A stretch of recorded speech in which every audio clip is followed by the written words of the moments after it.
for today's episode, dahil umabot ng mahigit 3 million views yung niluto nating pork chop, another solid pork chop recipe na naman ang lulutuin natin ngayon. At pagdating ko nga sa bahay galing pang public market ay dali-dali ko itong tinagal sa plastic para hugasan. Maraming salamat sa mga bagong viewers at followers dyan. Welcome na welcome po kayo dito. Uhugasan ko lang ito ng paulit-ulit hanggang sa luminom ang tubig para siguradong malinis. At habang pinapatuyo ko yung mga pork chop mga kasolid, gagawa muna ako ng dry butter. Bali sa isang mixing bowl naglagay ako ng harina, tapos lalagyan ko ito ng cornstarch. Pero dapat mas marami pa rin ang harina at lalagyan ko na ito ng pamintang durog, onion powder, garlic powder at asin. Hahalu-haluin ko lang to hanggang sa magsama-sama ang mga nilagay ko solid na aromatics. Shoutout sa mga masisipag nating workers dito sa Pinas at sa ating mga bayaning OFW, mag-ingat po kayo lahat dyan. At ililipat ko na yung mga pork chop dito sa mixing bowl at sasaka pa ng asin at pamintang durog. At siguradong nakatutok din ngayon si Caves Henson ng EPSA District 4 at si Anton Rivera ng Sililuan, Laguna. Maraming salamat po sa panonood. Bali bubuhusan ko rin ito ng ginawa kong dry butter kanina dahil sobrang napakalasa nito. At syempre lalagyan ko rin ito ng isang itlog at konting tubig. Sobrang napakabilis at napakadali lang ng recipe na to mga kasolid, kaya sana tapusin nyo ang video hanggang dulo. At imamarinid lang natin ito ng nasa kalating oras, balikan natin mamaya. At habang naghihintay tayo mga kasolid, gagawa muna tayo ng napakasarap na gravy. Bale naglusaw lang ako ng butter, tapos nilagyan ko ng isang kutsara dun sa ginawa kong breading kanina. At tinalu-halo ko lang to hanggang sa madry. At pagkatapos mga kasolid, lalagyan ko na ito ng tubig at hahalu-haluin hanggang sa makuha ang tamang lapot. Shoutout nga pala kay Romulo Makmak ng Pangasinan at si Mark Lopez ng Florida Blanca, Pampanga. Maraming salamat po sa panonood. At dahil nakuha ko ng tamang lapot mga kasolid, naglagay na ako ng toyo para makuha ang tamang kulay. At habang hinahalo ko to, maglalagay na ako ng isang pork cubes. At balikan natin yung minarinade nating pork chop mga kasolid. Pwedeng-pwede na to. Babalutan ko na sila dun sa ginawa kong dry butter kanina. At kung nakarating na kayo sa part ng episode na to mga kasolid, pwedeng paki-comment naman kung tagasan ka para malaman ko kung saan umabot ang bidyong to. Maraming salamat. At habang nagbe-breading pala ako mga kasolid, nagpapainit na ako ng mantika. Start na tayo magprito.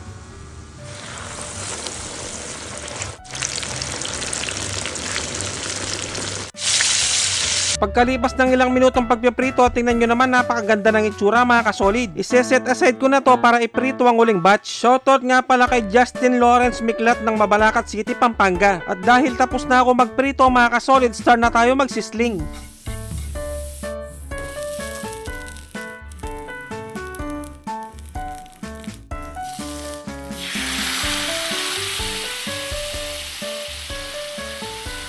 At dahil luto na ang aking sisling pork chop na may napakasarap na gravy, syempre dito na tayo sa pinaka-exciting part, ang tikiman time. Yun no? Para ka na rin kumain sa labas, kain po tayo mga kasolid.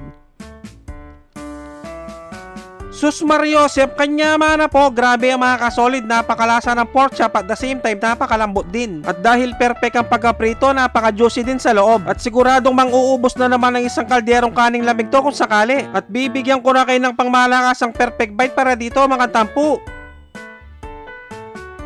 Taksya po, nakalasa ng kalasa. At kung tiyempong hating gabi nyo naman napanood to mga kasolid, mag-automatic pansit kanto na lang kayo mga bossing. Dapat yung spicy ha. At yung gravy na ginawa ko mga kasolid, hindi naman sa pagmamayabang pero sobrang napakasarap. At siguradong natatakam din ngayon ang Fardo family ng New Zealand. I-try nyo na po ang napakasarap na recipe na to. At pag ganito talagang kinakain ko mga kasolid, hindi ko talaga mapigilang sumubo. At bibigyan ko pa kayo ng pangalawang perfect bite para dito yung buubusan mo ng gravy yung pork chop mga tampu.